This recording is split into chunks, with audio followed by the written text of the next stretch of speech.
how to turn on or turn off the Apple iPad Air 2025. Now to switch it off, at the top here there is a power button.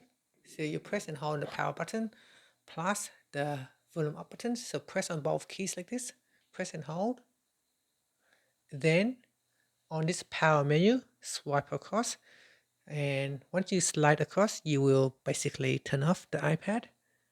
To turn the iPad on, you want to press and hold on the side button here or the power button at the top. So press and hold on that button. Press and hold for a few seconds. Once you see the Apple logo appear on the screen, then you can let go of the button and the iPad will now boot up. And that's it. Once it has boot up, you can then go to your home screen. Thank you for watching this video. If you find it helpful, please like and subscribe to my channel for more videos.